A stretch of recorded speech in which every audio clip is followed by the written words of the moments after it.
Hello student, welcome back to my channel Samrat Academy. Student, अगर 2 घंटे भी अगर आपके पास समय है मेरे प्यारे बच्चों, अगर सेंटर पे नहीं पहुंचे हो, 2 घंटे भी समय है तो इस पेपर को देख के जाना मेरे प्यारे बच्चों। 801 डीडी वायरल पेपर है, क्लास 10th हिंदी का मेरे प्यारे बच्चों।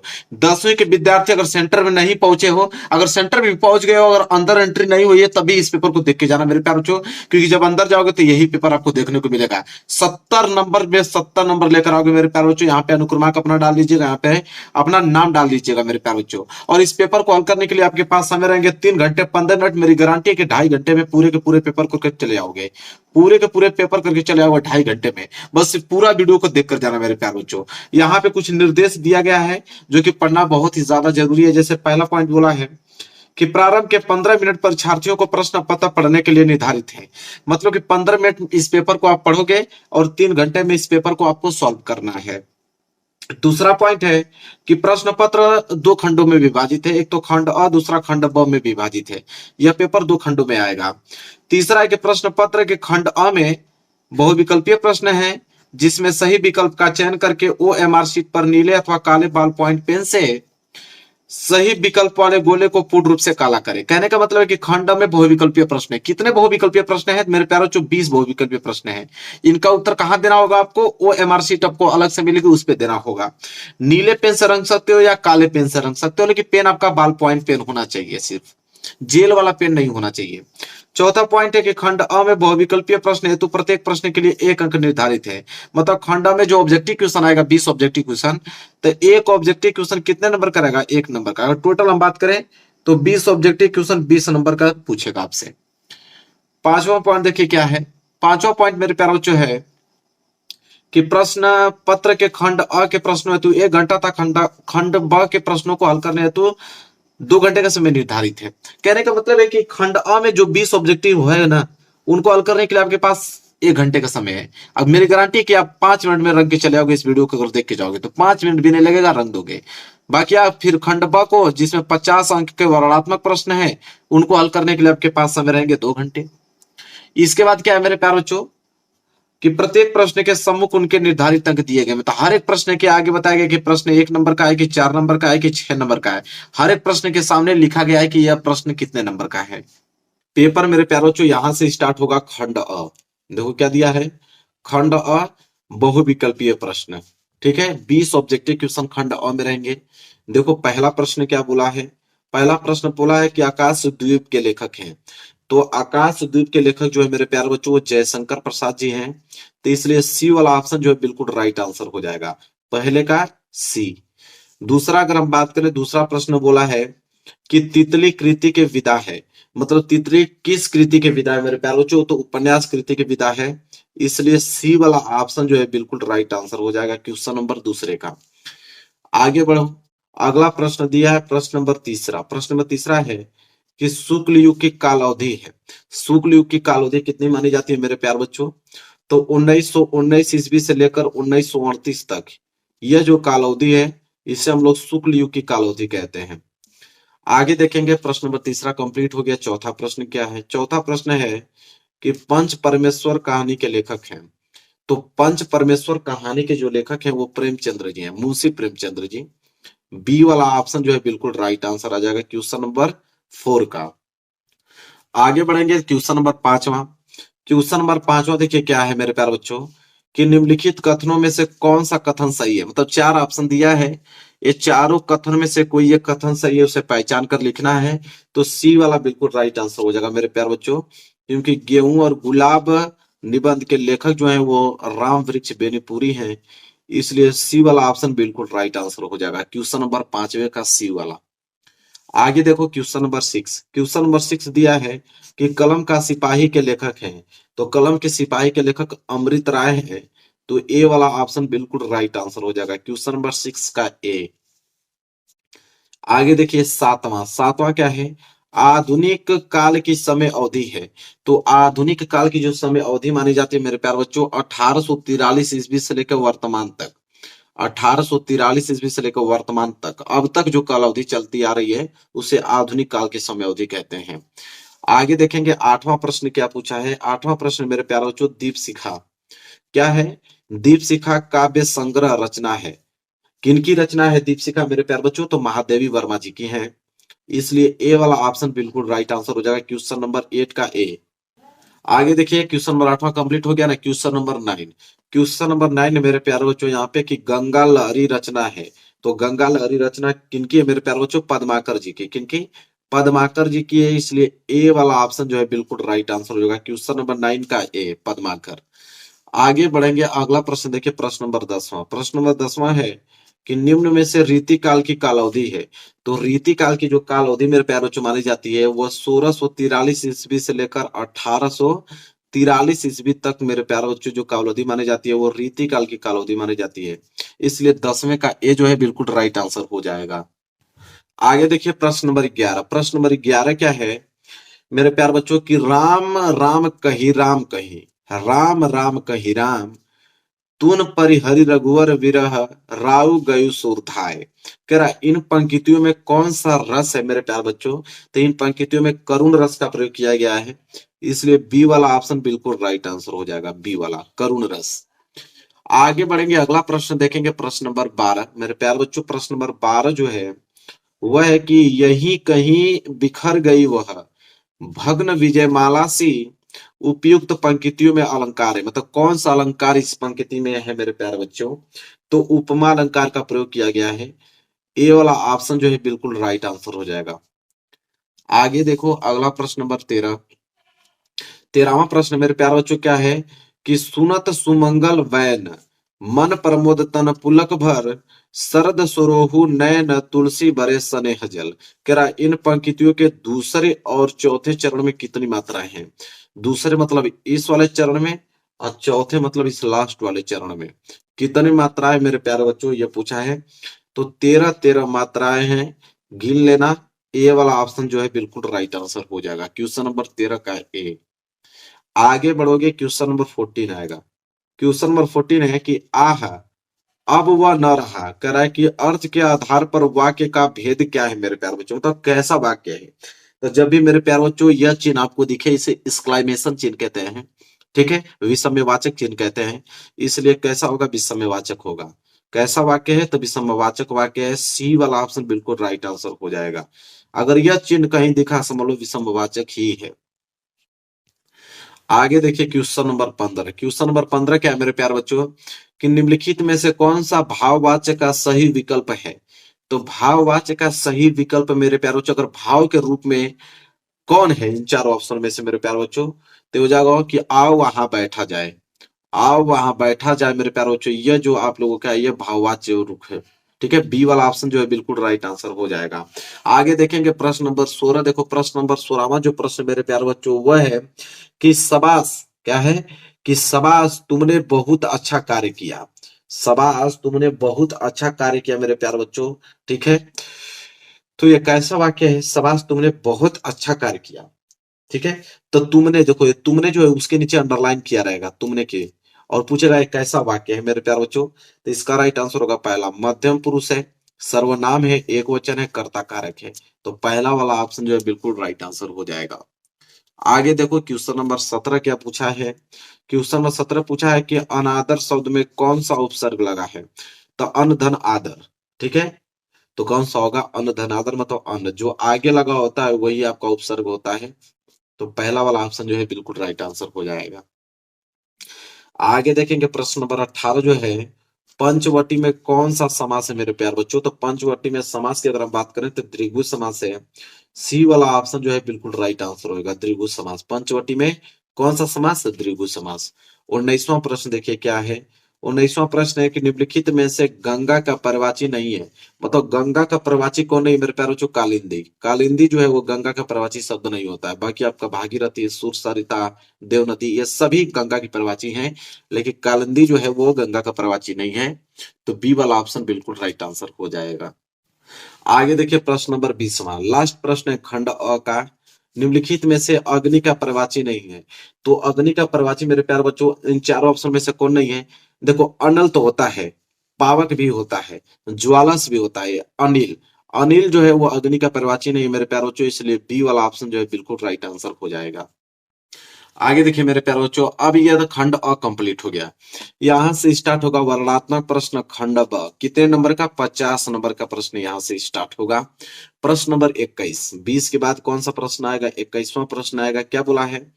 निम्नलिखित गद्यांश पर आधारित 3 प्रश्न का उत्तर दीजिए। 6 नंबर का प्रश्न है, मतलब 3 प्रश्न है, 2-2 नंबर के हिसाब से 6 नंबर मिल जाएगा। ठीक है, देखो क्या है मेरे प्यारे बच्चों, पहला जो गद्यांश हमको दिया है यहां से लेकर यहां तक है। ठीक है, ध्यान से इसे पढ़ो। तो देखो क्या है मेरे प्यारे बच्चों, पहला गद्यांश जो दिया है वह है कि कुसंग का ज्वर सबसे भयानक होता है।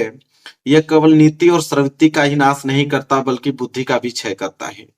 किसी युवा पुरुष की संगति यदि बुरी होगी तो वह उसके पैरों में बंधी चक्की के समान होगी, जो उसे दिन दिन अवनति के गड्ढे में गिराती जाएगी। और यदि अच्छी होगी तो सहारा देने वाली बाहु के समान होगी, जो उसे निरंतर उन्नति की ओर उठाती जाएगी। यह गद्यांश दिया है मेरे प्यारे बच्चों। इसके नीचे 3 प्रश्न हैं। पहला प्रश्न है, प्रस्तुत अवतरण पाठ और लेखक का नाम लिखिए। पाठ और लेखक का नाम मतलब संदर्भ पूछा है।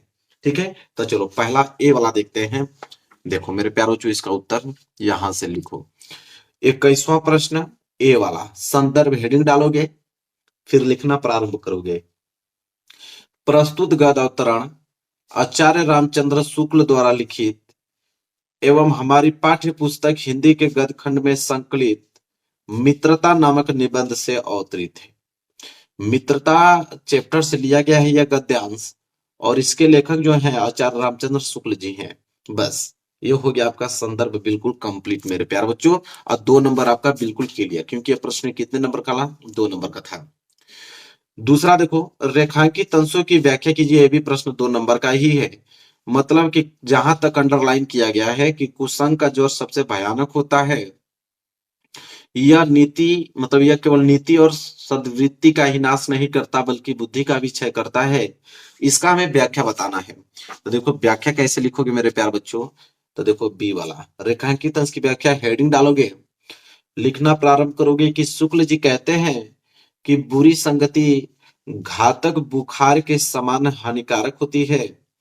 जिस तरह कोई व्यक्ति यदि भयानक ज्वर से ग्रसित हो तो वह ज्वर उसके शरीर और स्वास्थ्य को नष्ट कर देता है तथा कभी कभी जो है प्राण भी ले लेता है, उसी प्रकार बुरी संगति हमारी नैतिकता, सदाचार, मन तथा बुद्धि को नष्ट कर देती है। यह है मेरे प्यारे बच्चों रेखांकित अंश की व्याख्या। जहां तक अंडरलाइन किया गया था उसका मैंने व्याख्या आप लोगों को बता दिया, नोट कर लो। इसके नीचे एक प्रश्न और पूछा है सी वाला, क्या है? युवा पुरुष की संगति के बारे में क्या कहा गया है? यह भी प्रश्न 2 नंबर का है। चलो इसको भी देख लेते हैं मेरे प्यारे बच्चों। तो उत्तर में लिखोगे मेरे प्यारे बच्चों कि युवा पुरुष की बुरी संगति उसे अवनति के गड्ढे में प्रतिदिन गिराती जाएगी, और यदि अच्छी होगी तो उसे निरंतर उन्नति की ओर अग्रसर करेगी। बस ये भी कंप्लीट हो गया मेरे प्यारे बच्चों, ये आपका कंप्लीट हो गया। हाँ, अगर ये नहीं करना चाहते हो तो अथवा करके आपको एक ऑप्शन और दिया है कि अगर ये नहीं करना आप चाहते हैं तो ये कर सकते हैं। यह क्या है कि हे भगवान, तब के लिए विपत के लिए इतना आयोजन, ठीक है, परम पिता की इच्छा के विरुद्ध इतना साहस, पिताजी क्या भीख न मिलेगी? क्या कोई हिंदू भूपृष्ठ पर न बचा रह जाएगा जो ब्राह्मण को 2 मुट्ठी अन्न दे सके? यह संभव है, फेर दीजिए पिताजी, मैं कांप रही हूं और इसकी चमक आंखों को अंधा बना रही है। इसके नीचे भी 3 प्रश्न है। देखो पहला क्या है, उपयुक्त गद्यांश का संदर्भ लिखिए। तो चलिए इसका पहले हम लोग संदर्भ देखेंगे मेरे प्यारे बच्चों। देखो अथवा है ना, मैं यहाँ पे अथवा लिखा हूं, मैं अथवा वाला को उत्तर बता रहा हूँ। ए वाला सबसे पहले हम लोग क्या लिखेंगे? संदर्भ। संदर्भ में लिखेंगे कि प्रस्तुत गद्य अवतरण हमारी पाठ्य पुस्तक हिंदी के गद्य खंड में संकलित ममता नामक कहानी से उद्धृत है, और इसके लेखक छायावादी युग के प्रवर्तक श्री जयशंकर प्रसाद हैं। ठीक है, कौन है? श्री जयशंकर प्रसाद। मतलब कि ममता नामक कहानी से यह गद्यांश लिया गया है, और इसके लेखक कौन है? श्री जयशंकर प्रसाद जी हैं। बस इतना ही आपको संदर्भ में लिखना है। देखो मेरे प्यारे बच्चों, बी वाला प्रश्न क्या है कि गद्यांश की रेखांकित अंश का भाव स्पष्ट कीजिए। मतलब मेरे प्यारे बच्चों, जहां तक अंडरलाइन किया गया है कि परम पिता के इच्छा के विरुद्ध इतना साहस, पिताजी क्या भीख न मिलेगी? क्या कोई हिंदू भूपृष्ठ पर न बचा रह जाएगा, इतना हमें व्याख्या बताना है, इतना जहां तक लाइन किया गया है। तो देखो व्याख्या कैसे लिखेंगे, बी वाला हेडिंग डालोगे रेखांकित अंश की व्याख्या।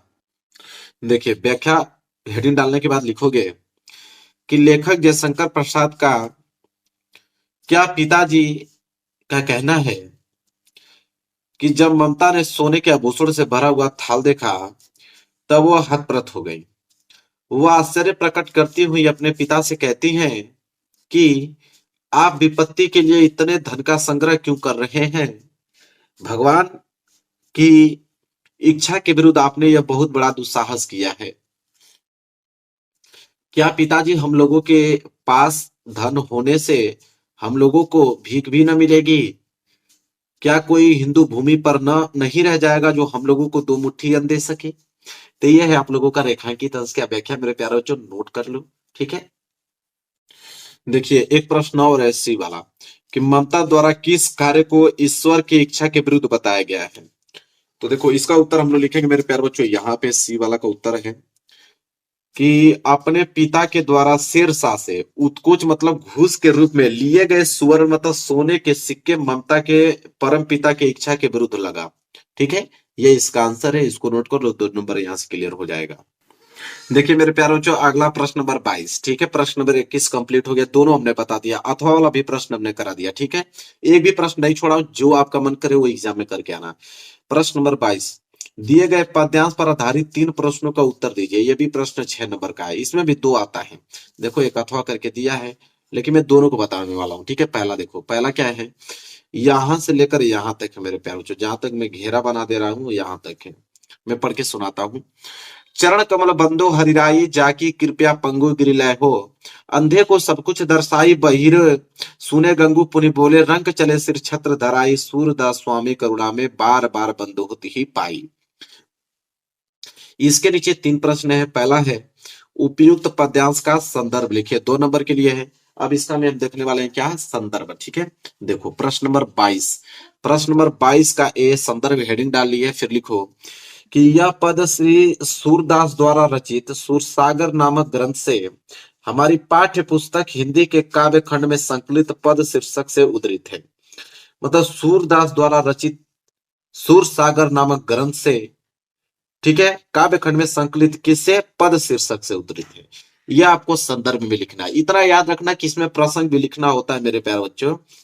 तो प्रसंग में लिखोगे, प्रसंग का मतलब समझते हो क्या होता है। प्रसंग का मतलब यह होता है कि उस पद्यांश में किन के बारे में बात किया गया है, वो होता है प्रसंग। देखो प्रसंग हेडिंग डाल लिखोगे, इस पद में भक्त कवि सूरदास जी ने श्री कृष्ण के महिमा का वर्णन करते हुए उनके चरणों की वंदना की है। यह है आप लोगों का प्रसंग। अब हम लोग व्याख्या करेंगे। देख ठीक है, देखो बी वाला रेखांकित अंश की व्याख्या कीजिए। ये भी प्रश्न 2 नंबर के लिए, जहां तक अंडरलाइन किया गया, कहां तक किया गया है कि बैरो सुने गंगू पुनि बोले रंग चले सिर छत्र धराई। इसके हमें व्याख्या करना है मेरे प्यार बच्चों। देखो व्याख्या यहाँ पे बी वाला हेडिंग डालोगे व्याख्या, फिर लिखना प्रारंभ करोगे आप कि भक्त शिरोमणि सूरदास श्री कृष्ण के कमल रूपी चरणों की वंदना करते हुए कहते हैं कि इन चरणों का प्रभाव बहुत व्यापक है। इन चरणों के अनोखे प्रभाव के कारण बहिरा व्यक्ति सुनने लगता है और गूंगा पुनः बोलने लगता है। किसी दरिद्र व्यक्ति पर श्री कृष्ण के चरणों की कृपया हो जाने पर वह राजा बनकर अपने सिर पर राज छत्र धारण कर लेता है। मेरे प्यार बच्चों, यह है अब क्या व्याख्या, रेखांकित अंश का व्याख्या हमने बता दिया। चलिए देखिए आगे प्रश्न देखते हैं। प्रश्न और है सी वाला, उपयुक्त पंक्तियों में कौन सा अलंकार है। ये भी प्रश्न कितने नंबर का है, 2 नंबर का है। तो चलिए देखते हैं कौन सा अलंकार है। तो हम लोग लिखेंगे अलंकार, चरण कमल में रूपक पुनरुक्ति प्रकाश तथा अन्यत्र अनुप्रास अलंकार है। बस ये सी वाला 2 नंबर यहाँ से भी क्या हो गया, आप लोगों का क्लियर हो गया। चलिए अथवा वाला देखते हैं। अगर वो नहीं प्रश्न करना चाहते हो तो अथवा करके एक ऑप्शन और दिया है आपको कि सुनी सुंदर वैन सुधारस साने सयानी है जानकी जानी भली तिरछे करी नैन तिन्हे समझाई कछु मुस्काई चली तुलसी ते ही अवसर से ही रावे अवलोकती लोचन लाहू अली अनुराग तड़ाग में भानु उदय बगसी मनु मंजुल कंज कली। ठीक है। इसके नीचे भी 3 प्रश्न है। पहला, उपयुक्त पद्यांश का संदर्भ लिखिए। कितने नंबर का मेरे प्यार बच्चों? 2 नंबर का है। चलिए देखिए, तो यहाँ पे देखो मैंने अथवा यहाँ पे हेडिंग डाला हुआ है और ए वाला संदर्भ लिखो। प्रस्तुत पद्यांश गोस्वामी तुलसीदास द्वारा रचित कवितावली से हमारी पाठ्य पुस्तक हिंदी के काव्य खंड में संकलित वनपथ शीर्षक कविता से अवतरित है। मतलब वनपथ शीर्षक से लिया गया है। इसके जो कवि हैं वो गोस्वामी तुलसीदास हैं। ठीक है, बस। इसके बाद प्रसंग भी लिखना होता है मेरे प्यारे बच्चों इसमें, तो प्रसंग भी लिखोगे।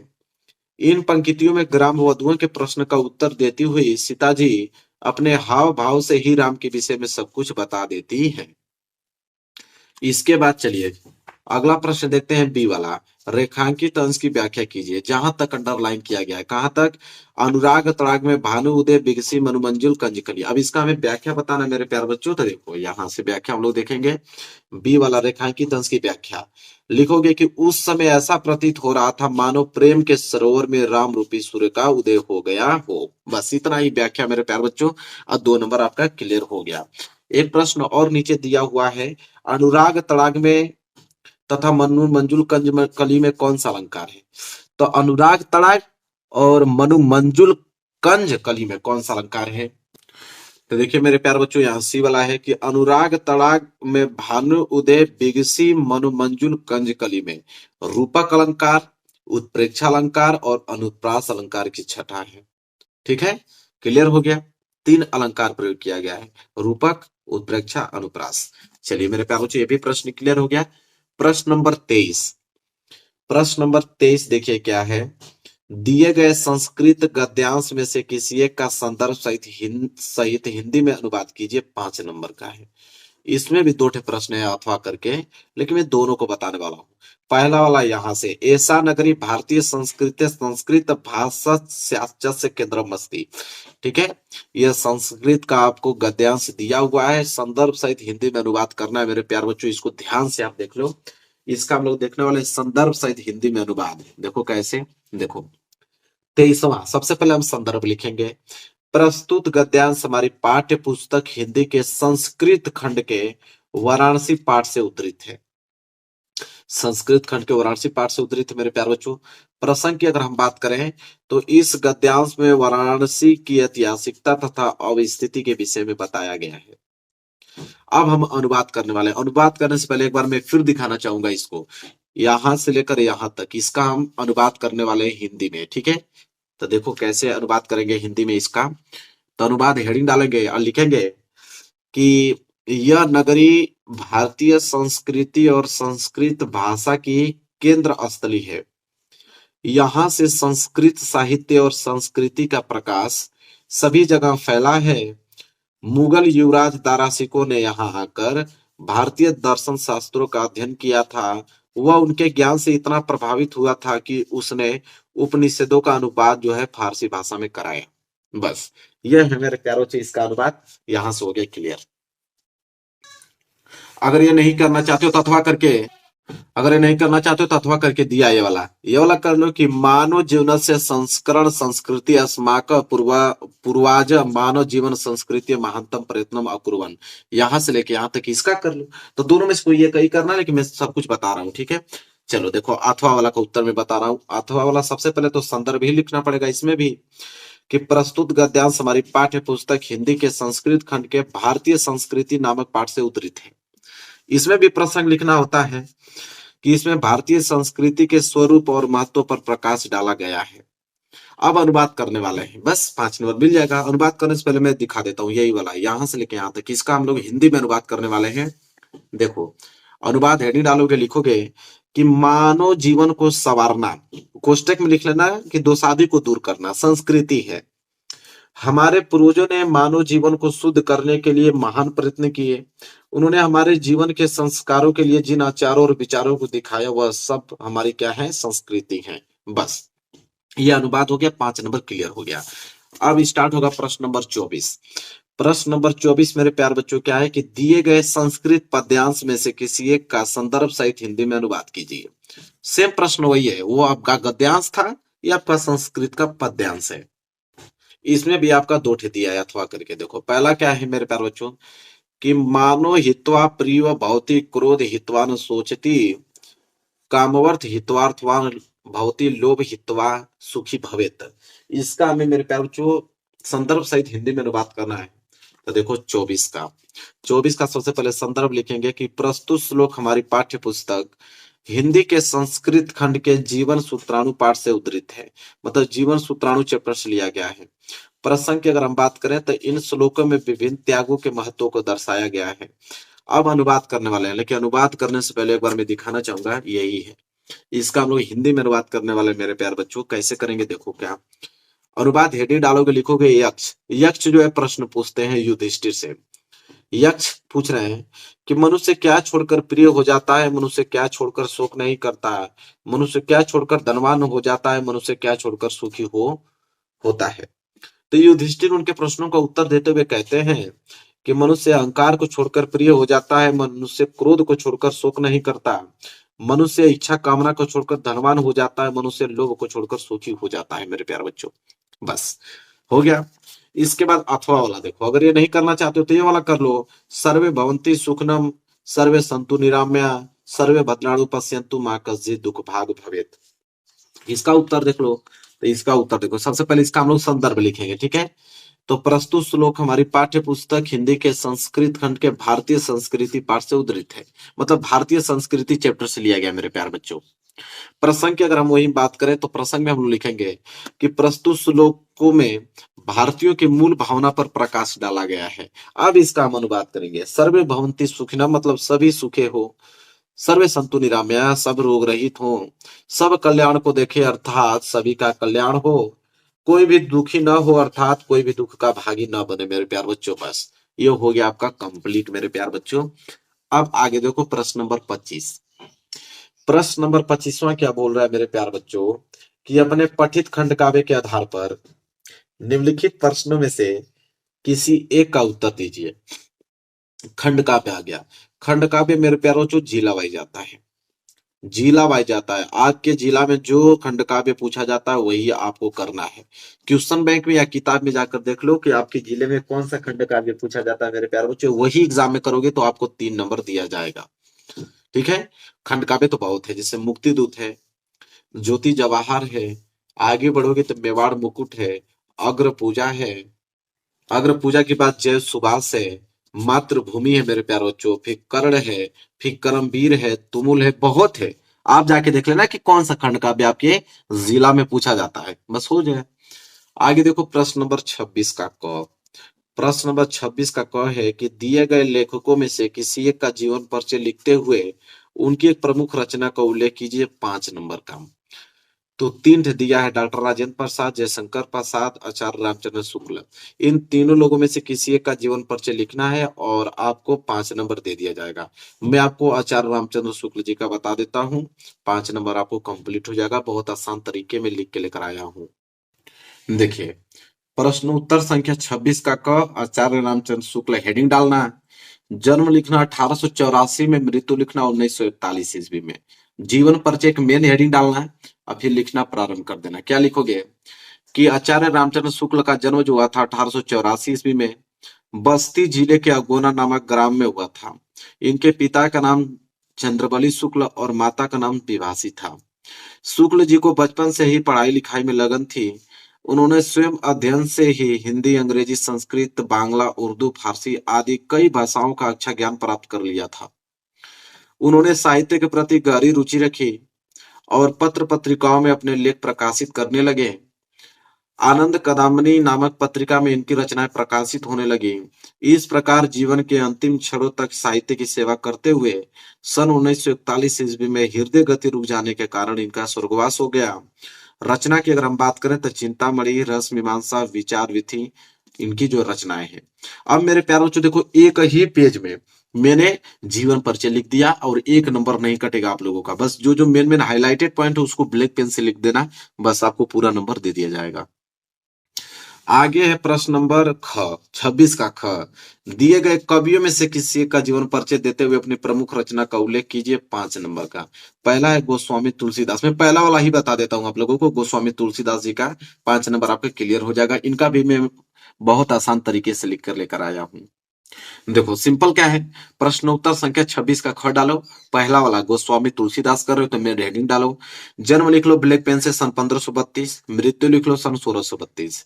जीवन परिचय की मेन हेडिंग डालना है ब्लैक पेन से, फिर लिखना प्रारंभ करना कि तुलसीदास का जन्म जो हुआ था सन 1532 ईस्वी में राजापुर बांदा नामक ग्राम में हुआ था। कुछ विद्वान मानते हैं कि उनका जन्म जो हुआ था एटा जिला के सोरो नामक स्थान में हुआ था। तुलसीदास के पिता का नाम आत्माराम दुबे और माता का नाम जो था मेरे प्यारो जो हुलसी था। तुलसीदास का विवाह दीनबंधु पाठक की पुत्री रत्नावली से हुआ था। उनकी पत्नी बहुत ही सुंदर थी। तुलसी अपने पत्नी से अत्यधिक प्रेम करते थे। एक दिन उनकी पत्नी बिना बताए मायके चली गई। तब तुलसी भी आधी रात आंधी तूफान का सामना करते हुए उनके पीछे पीछे ससुराल आ पहुंचे। इस पर इनकी पत्नी ने उनसे कहा, क्या कहा मेरे प्यारे बच्चों, कि लाज न आई आपको दौरे आई हूं साथ। पत्नी की इस फटकार ने तुलसी को सांस्कारिक मोह माया से विरक्त कर दिया। तुलसी ने प्रसिद्ध ग्रंथ रामचरितमानस की रचना की और 1532 ईस्वी में इनका स्वर्गवास हो गया। रचना की अगर हम बात करें तो रामचरितमानस, विनय पत्रिका, कवितावली, गीतावली, दोहावली इनके महत्वपूर्ण रचनाएं हैं। बस इतना छोटा सा है, 5 नंबर आपको दिला देगा। आगे देखिए 27वां, 26 खत्म हो गया ना, 27वां प्रश्न देखिए क्या है कि अपने पाठ्य पुस्तक में से कंठस्थ कोई एक श्लोक लिखिए जो इस प्रश्न पत्र में न आया हो। श्लोक पूछा है, 2 नंबर का श्लोक आता है मेरे प्यारे बच्चों। मैं आपको 2 श्लोक बता देता हूं, आपका काम बन जाएगा। दो श्लोक। पहला श्लोक यह है कि बंधम मरणम वापी जयो वापी पराजया उभेत्र समो वीर वीर भाव ही वीरता। यह आपका पहला श्लोक है। दूसरा श्लोक यहाँ पे है, सर्वे भवन्ति सुखिनम सर्वे सन्तु निरामया सर्वे भद्राणि पश्यन्तु मा कश्चित् दुःख भाग् भवेत्। दो हमने श्लोक बता दिया। दोनों श्लोक अगर आपको तैयार है तो 2 नंबर आप लोगों का बिल्कुल मेरे प्यारो जो फिक्स है, कोई रोकेगा नहीं। आगे अगर हम बात करें, अगला है प्रश्न नंबर 28। प्रश्न नंबर 28 ये कहता है मेरे प्यारे बच्चों, क्या है देखो ध्यान से, कि निम्नलिखित में से किन्हीं 2 प्रश्नों का उत्तर संस्कृत में दीजिए। 2 नंबर। 4 प्रश्न दिया है, 4 में से किन्हीं 2 का ही संस्कृत में उत्तर देना है। पहला है आपका भारतीय संस्कृते मूलम किम अस्ति। दूसरा है पुरुराज क आसीत। तीसरा है चंद्रशेखर क आसीत। चौथा है वीर केन पूजते। अब इन चारों में से मेरे प्यारों चूंकि किन्हीं 2 का ही संस्कृत में उत्तर देना, मैं चारों का ही उत्तर आपको बता देता हूं। यहाँ पे देखो, पहला है विश्वस्य अस्त्रष्टा ईश्वर एक एव इति भारतीय संस्कृते मूलम अस्ति। दूसरा है पुरुराज एक भारत वीर आसीत। तीसरा है चंद्रशेखर प्रसिद्ध क्रांतिकारी देशभक्त आसीत। चौथा है वीर विन पूजते। अब मैंने चारों एकदम स्पष्ट रूप से लिखा हुआ, इसको नोट कर लो आप, ठीक है। चलिए आगे देखिए, अगला प्रश्न नंबर है 29। अब प्रश्न नंबर 29 जो है मेरे प्यारे बच्चों निबंध है कि निम्नलिखित में से किसी एक विषय पर निबंध लिखिए 7 नंबर का। पर्यावरण संरक्षण के उपाय, आतंकवाद के कारण और निवारण, जनसंख्या का लाभ और हानि, नारी शक्तिकरण। मेरे प्यारों मेरे चैनल पे सारे निबंध उपलब्ध हैं।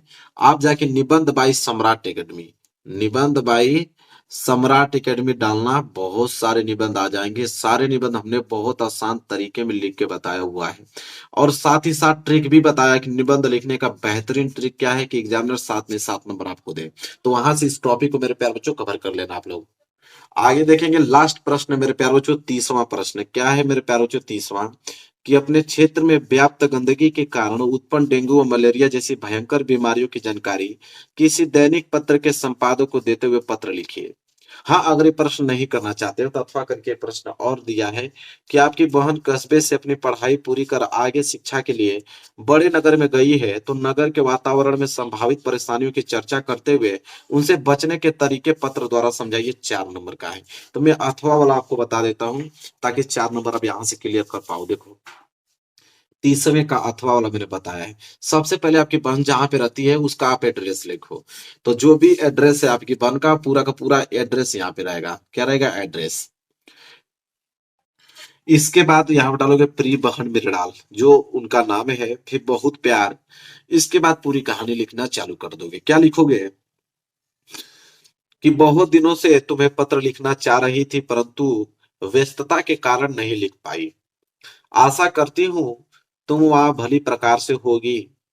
हमारे लिए बहुत गर्व की बात है कि तुम्हें अच्छे कॉलेज में पढ़ने का सुनहरा अवसर मिला। ईश्वर से यही कामना करती हूँ कि जिस प्रकार तुम इतने छोटे स्थान से निकलकर बड़े शहर में जा सकी हो, उसी प्रकार जीवन में आगे भी उन्नति करो। यह बात कभी मत भूलना कि वहां जाने का तुम्हारे लक्ष्य क्या है। मृणाल। विद्यार्थी जीवन पढ़ने लिखने के लिए होता है। यही समय होता है जब हम अपने भविष्य की नींव रखते हैं, और अपना बहुमूल्य समय पढ़ने लिखने के स्थान पर फैशन में, व्यर्थ के क्रियाकलापों में लगाना सही नहीं होगा। यदि तुम पढ़ाई लिखाई छोड़कर फैशन के नाम पर समय नष्ट करती रहोगी, तो दिशा भटक जाओगी और अपने भविष्य के साथ खिलवाड़ कर बैठोगी। पिताजी को हमसे बहुत आशाएं हैं। हमारी शिक्षा के लिए कोई बाधा ना आए, इसके लिए वह दिन रात परिश्रम कर रहे हैं। पढ़ाई पर ध्यान देकर ही हम जीवन में आगे बढ़ सकते हैं और पिताजी का हाथ बटा सकते हैं। आशा करती हूँ तुम मेरे इस पत्र को गंभीरता से लोगी और अपना ध्यान अपनी पढ़ाई में लगाओगी। बस, तुम्हारी बड़ी बहन अबसर। नाम नहीं लिखना है, आप अबसर लिख देना, ठीक है। बस, ये लास्ट प्रश्न था मेरे प्यार बच्चों। अब इस पेपर का मैंने पूरा सोल्यूशन आप लोगों को बता दिया, 801 टीडी मेरे प्यार बच्चों। अगर ये इस पेपर का पूरा तैयार है आप लोगों को, तो 100% मेरी गारंटी है कि 70 में 70 भी आप लोगों का तैयार है 22 फरवरी को। तो वीडियो को लाइक कर देना, चैनल पे नए हो तो चैनल को जरूर सब्सक्राइब कर देना। मिलेंगे एक प्यारे से नेक्स्ट वीडियो में, तब तक के लिए धन्यवाद।